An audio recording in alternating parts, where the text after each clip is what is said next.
This franchise is all about love against insurmountable obstacles. Can you talk a little about what draws these characters to each other? Obviously, Harry and Jamie, Brian and Ellen can't keep apart, but also Hermione, what makes her fall in love with a man she's never met? Mm. Yeah, I think for Brian and Ellen, it's very much love at first sight. It's described in the script as a thunderclap moment when lightning strikes and these two souls who are destined to be together finally meet.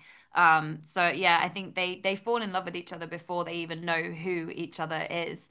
It's not until the second meeting when they find out that they're actually from rival clans, and the whole thing's going to be pretty awkward. But it's too late. They've already decided that, their hearts belong to each other and they're gonna stick with it and overcome all the obstacles together. I thought you told me it was because of Brian's dashing good looks, his wit, his charm. He's so funny. Yeah, I felt like your head was getting a bit big and I needed to hold back on that. Oh, okay. That's fair enough. What about Julian Henry? What do you see in Henry? What do I see in Henry? Gosh. Well, when they obviously don't meet in person. It's an epistolary romance to begin with. It's a meeting of minds through words. And then when they do finally meet, it's much more of a uh that's more about the physical, and luckily they do fancy each other because that would be a real shame if they didn't. I guess it's kind of similar actually to Brian because like there's a magnetism we always talk about, but Mm. there has to be a similar magnetism with you guys because when you Yeah. meet each other on the stairs, like how do you know? It's like you just it's a sense that you Do you feel. smell him or something? Yeah, I smell him. You smell like Spray his smell letters. like the Yeah, letters. his letters. Yeah, he smells breath on the letters. Look, sorry. He's not here to defend himself, so I really think you should really just rein it in a bit. Oh, wow. You smell bad. Yeah. Speak about my husband like that. No, he All smells right. great. So Harriet and Jamie for Claire and Jamie are often described as soulmates. And I wanted to know, and then also for Hermione, Julia's bringing a brand new, character into the fold, into the Beecham family. So for you guys, was it fun to start from scratch? Was it fun to pull from things you know from Outlander? What was the process? I think it's really fun to explore characters which we don't really know much about because it gives you as an actor a lot of freedom to have fun with it and kind of like make it your own and Mm. put a stamp on it. And it's something that you don't have all the answers at the start. You know, it's not as if you read one script and you're like, cool, like episode one, I know exactly who Brian is. Because as humans, we're constantly changing and evolving, and that's just what happens with these characters over the course of 10 episodes that we see in episode one. He's a totally different guy to who he is in episode 10. And that was, as an actor, that was really fun for me to explore and find these different shades, these different sides of Brian. Yeah, that's a good way of putting it, actually. I also similarly was kind of confused actually at times in the beginning about who Ellen actually was because it seems like she's a million different people with everyone that she encounters and interacts with. But actually, that's a really good point. None of us are one person, are we? We are different depending on who we're We with a all lot of the change. time. We're adaptable and yeah, there's a nice familiarity, I think, in revisiting these characters for season two. It does feel like coming home in a way, but at the same time again, they have grown. It feels like they've grown and evolved even since the first season. Yeah. And their relationships have changed. The dynamics are different, which, like you said, is really fun to play because it's never boring. It's very unpredictable. You never know where they're going to go next or how they're going to respond to a situation, much like life, I guess. Brian is delusioned by the idea of courting. He's fully fine with being single for the rest of his life, but that's when he meets Ellen. Hmm. What is it about her that draws him in? I think you sort of touched on it a little bit earlier, but is there something that fully changes his mind that opens his heart more? I think he sees a lovely looking girl with ginger hair and be like, "Hey, you'd make a great baby. Uh, you would make great babies. Not that you would make a baby." Yeah. There's a we talked about that. Oh, sorry. Oh, What? baby. There's a Oh, magnetism about it. It's like sounds there's like a caveman. well, I mean, back in the 18th century, what you gonna do? Um, Daddy. no, oh, now you set me off. There's Me? a Nothing to do with that. when you're caught so unawares by things, Brian's not there looking for love, and when he hears this sassy remark from someone behind slats, which he can't see, and then he gives it right back. They have this little bit of banter, and I think it's that which catches him unaware, and then gets him curious. And then obviously when he sees her for the first time, it's like you're the most beautiful person I've seen in my life. And yeah, there's this chemistry that just, sparks fly, thunderclap moment, so to speak. Sorry, we just had coffee just before this and a lot of sugar. What do you hope fans will discover or reevaluate about your characters and their story by watching Blood of My Blood? Hmm. I think maybe different versions of love. I feel like it's a story about love. So maybe through the lens of each character, you learn. Sorry, I'm speaking for all of us here. No. But but maybe it's each character, it's like you're looking at love through a different lens, whether that's familial love between brothers or between father and son, or romantic love between the different partners and how that grows and develops. That's so lovely put. Yeah, why have we not said that before? It's actually the first time I've said that. Is it actually? Genuine. It's really nice. You're doing a really good job of acting like No, first. no, that was Yeah, actually because genuinely came to me in that moment. because Henry and Julia's love is completely different because it's like it's established already, right? Yeah. Whereas ours is like It's a brand new thing. yeah. Neither of them have ever experienced love before, not romantic love anyway, and they're not expecting it at all. It kind of hits them both and rocks their worlds. And then of course like the familial love, between parents and stuff. Yeah. Yeah, and siblings. Nice one, Hans. Bravo. I love your work. I'm very curious, since this is such a huge franchise, was there any pressure upon any of you in joining up to the Outlander universe? I mean, yeah, I think we were aware of how big and successful and beloved Outlander is. And so there was an element of, wanting to live up to the expectations, I guess, and having big boots to fill. But I think it just motivated us to want to work really hard and do a really good job and make a show that we could be proud of and that fans would enjoy. And I think we all feel like we've done that. Yeah. And that it's only been the support from the fans, like from the very beginning. They've been wonderful and they're so excited to see the show, which is a really nice feeling.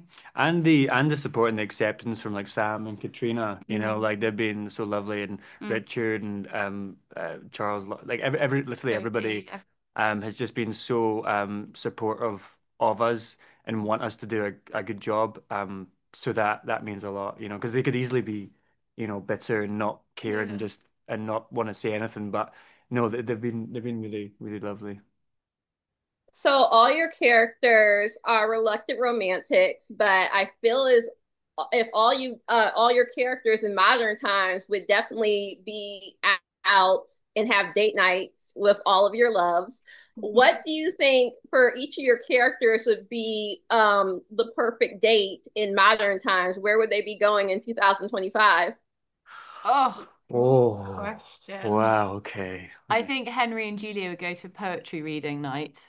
They go to a live poetry reading night with maybe like craft beers and like specialty wine. Oh, I love Um, and then probably go dancing, I'd say, Hmm. and that. I love that. end with a cocktail and a shag. Can we join? Can we make a double date? I think that sounds like fun. Are we not invited? Date. Wow, okay. I'd love you to. Well, I was gonna say a Kaylee dance, I was gonna Yeah. say a festival. boom. Boom. I Nice. think Ellen and Brian are not afraid of getting down and dirty. Oh my God. No, I mean in the sense of, they meet outside. They have many outdoor Keep doing outdoor that. encounters. I feel like What kind of festival? Like a music festival? So Yeah, to music said festival. get down and dirty and outdoor encounters. yes, yeah. Like camping? Where's the lie? Do you know what I mean? No, I mean that sounds like a euphemism. No, they spend so much time outside. And that says. Actually cracked. We've been broken. I think Do you it's a not quite agree? good date night, so I think they It's a sound great great. date. Is Yeah. that, that's I want it. You They go guys to to go camping. You go to Kaylee and go camping. yeah, Yeah. or Glastonbury. I feel like they'd really enjoy Glastonbury. You know, they both actually have a really great time at the dance at Belton. Yeah. They maybe less so a festival and more like clubbing. Maybe they'd go out dancing. Okay, that's where we're going. But you can maybe Well, maybe we'll just come with you then. Okay, Fine. fine, you can come. We'll join up. You can go camping and then we'll meet at the club. Let's do it. It's a date. What has each of your characters taught you about yourself through this experience? Oh, nice question. Good question. A lot, actually. I think I've said this before, but I feel like I've have more in common with my character than I thought I did in the beginning, which is actually a really nice thing because I think I actually admired her in many ways, and now I admire myself. You admire yourself. It sounds so big-headed. No, but I think I No, found proud of yourself. yeah, Yeah. thanks. I think Yeah. I found Proud of you. strength. Thanks, man.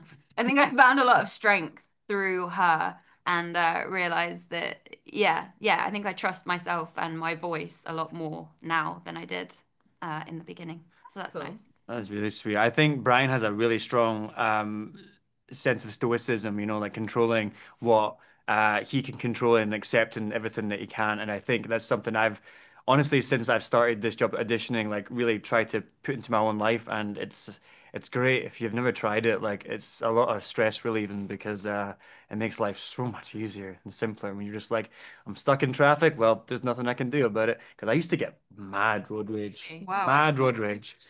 Some say I still do, but I'm working on it. Wow. Yeah. I think Julia can talk her way out of anything. I think she's got a real knack of finding a means to get out of a situation, and I'd quite like to take some of that into my own life. I think you are good at that. You Do you think? Yeah. I think I could be better.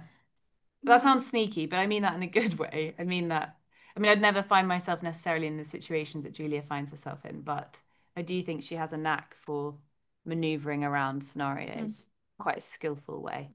You both of your characters are kind of like that, actually. Yeah, actually, you saying that has made me realize we actually Yeah. are very similar Yeah, in that we are. sense. They kind of have to be because they're women in a really, difficult male-dominated time and society. So they have to use other ways to maneuver situations and save themselves, really. Definitely. I Nice. described them as caged birds, but I think it's more like a caged lion. Oh, I love Yeah. I think that. they're caged lions or caged Nice. ravens. That's brilliant. Love that. An aggressive bird, a large hunting bird. Every one of them in their circumstances is faced with a hard choice where there is an easier path and none of them take it. Where do they find the strength to stay true to the choice? Good That is great. There was something I read about when writers are doing stuff, and it's like our audiences love to see characters make difficult choices, and you know it's a testament first of all to the writing because it's written so well that way, and it makes it exciting for us to play. In terms of the character, like for me, for Brian, he has to make this choice of whether to pursue the one person who he shouldn't be with in any world, and if he does that, does he tell his best friend about it? And it creates this like dynamic of push and pull. But ultimately, for Brian, it is he doesn't want anything in his life. You know, he's very, very happy with where he is, and all of a sudden he meets this love of his life, and he wants something again, and he chooses to pursue this one want in his life because he thinks it's worth it. But yeah, that's a very, very difficult path he's gone down. I think they also all follow their hearts over their heads, which is why they make the difficult choices. I think they're all romantic, so they follow follow their hearts. And Julia also does do that, but I think a lot of her choices are perhaps more for her children than perhaps for herself. I think it's all in the name of protecting children. But again, it's love, isn't it? I think love is what drives them all to make the decisions that they make. And I think it just proves that love is the strongest force in the world. It's stronger than, hate and fear and everything. Ellen and Brian have such different relationships with their fathers, and I was wondering if you could describe those relationships and say how they shaped who they become. Well, yeah, Brian's relationship with his father, it's perfect. What can I say? You know, he's the happiest guy in the world. No, it's living with him is honestly living in a nightmare, but it's one that he's chosen to live with because if he leaves, then who knows what might happen to his mum Davina who lives there. Um, and Brian, he definitely sees his father as everything that he doesn't want to be. He sees how he treats women, how he treats everyone, his ambition, all this stuff, and he sees how much it's corrupted him as a person, and he's really taken that and flipped it on its head because he sees what's happened to his father and he doesn't want that kind of life. So he just tries to do the opposite. And then thankfully he has a mother who just is full of nothing but love and support. And that's where he learns how to love from. So it's a nice balance between the two. Mm. And with Ellen, I think her father was her best friend, and they were really, really close. And she was his favorite child, which, he didn't hide. So there's that causes some difficulties with her siblings, because there's definitely jealousy there. But I think sh he trusted her. He listened to her. She was kind of an advisor to him at times, and for her, he protected her. She doesn't want to marry for the sake of the clan, which is what's expected of women at the time, and he promises that he won't make her do that. So once he's gone, she's left very vulnerable. But I think Ellen is her father's daughter, and it's him that gives her the strength to fight. And the education, he provides her an education, which is what makes her so smart and able to then um, influence her brothers in order to gain back what little power she can have. I think it's because of that she manages to find some agency and save herself from the situations that she finds herself in.